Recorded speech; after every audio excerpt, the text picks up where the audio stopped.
Welcome, guys. Welcome back to our another session of JCFootyPodcast, and I'm with my man Jess. What's up? How's it going, man? Are you ready for week 2? Absolutely. Let's get into it. Yes. So we are going to second week of the Premier League. A lot of matches happening, but we are going to do this section which we call weekly predictions. So we'll be predicting the games that are sort of like of interest. I know every game is interesting, but these are kind of the big guns. At least it's close to our heart, I guess you can say. Yeah, of course. Because if we don't do that, maybe Tottenham won't be even part of this list. But let's just put them in. So we will be trying to do predictions, and then we see who was close and who was not at the end of the week. Absolutely, yeah. So this week number 2 is we start with a big game on Saturday, and it's the Red Devils traveling all the way to London. Yes. And you know London, what? Let's get it. Can you believe it?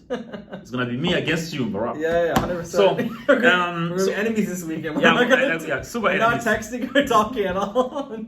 90 minutes, we don't see eye to eye. It's insanity. And we're gonna figure out who's gonna be there. So after looking at what Manchester United did on Monday, I think my prediction is that I don't think we're going to win. I know as a supporter I'm supposed to be optimistic, but I think it will be a very close game, and I think Tottenham might win it 2-1. I know we will score one goal because we'll get a penalty. We'll definitely get a penalty. Yeah. And then, but then the midfield, you guys have got Yves Bissouma, who is going to outrun our midfield, and then also I think Richarlison wants to prove a point. So does Heung-min Son. So I don't know, 2-1. That's mine. That's yours. So first things first. I commend you for being the first and probably the only Manchester United fan who doesn't think he's going to win in a way. So that's first and foremost. I'm pragmatic. I'm not as biased. No, that's good. That's what we have you in the pod, right? So I'm going to say that much is that this is Andrew's first game at home. Mm-hmm. He has to perform big. I think that we showed good signs early on. We still leaky at the back, so I think definitely there will be goals conceded. Mm-hmm. I think it might be a 2-2. Maybe a 3-2 if we're lucky. Richarlison has to prove a point. I think Madison's been firing from day one, which is great. That was something I predicted. Sure. And Son needs to step his game up as well. So I'm thinking it will be probably a 2-2. I think if Ten Hag doesn't play Bruno more attacking, he was playing way too deep in the first game. I think Rashford needs to play more on the left, and I think that one of the two should be able to get a goal or assist contribution. So I think it's going to be a tight game, but I hope that we do edge it. I think we'll edge it, if not be a tie. That's my prediction, 3-2 or 2-2.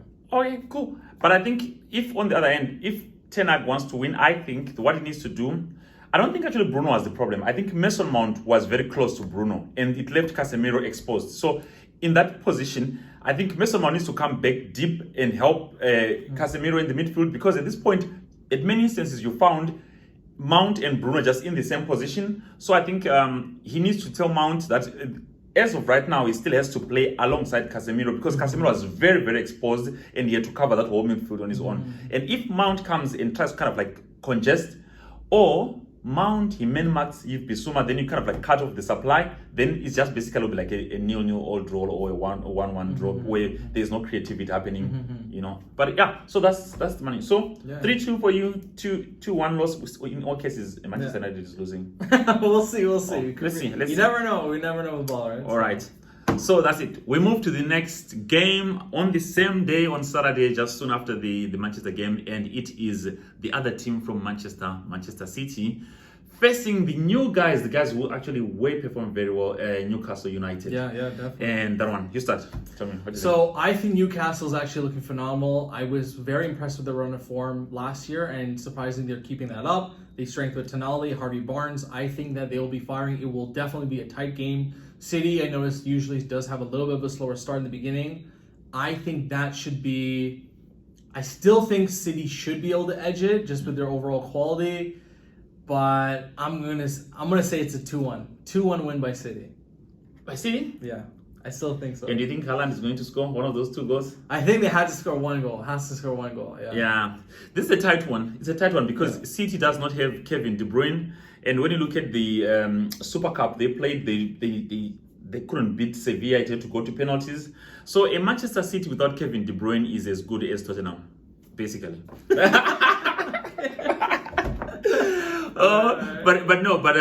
I think Newcastle has good firing power. They have two strikers. They have Isak and Wilson, and both of these guys are good. I really rate Newcastle this season, so it won't be easy for Manchester City.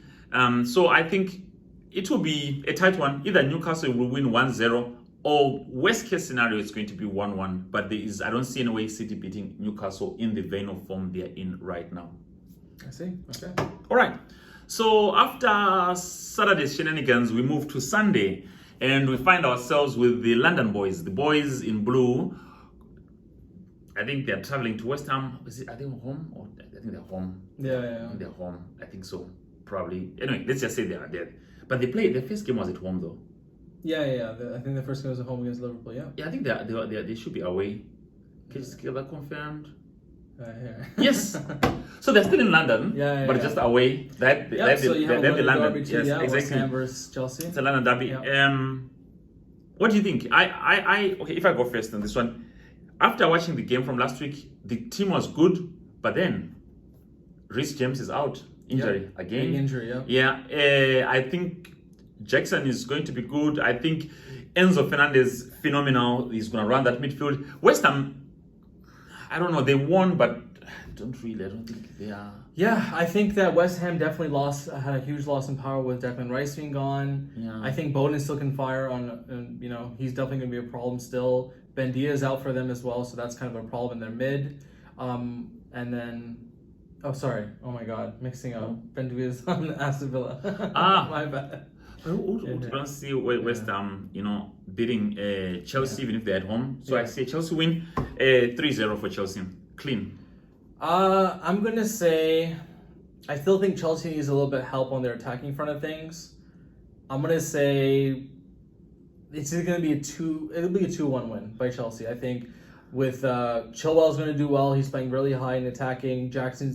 He's having good looks, good passing. He's getting in. Caicedo's going to be coming in. I don't know if he's going to play full 90, but with him and Enzo in the mid, I think that they're going to be a little bit of a problem for West Ham to handle.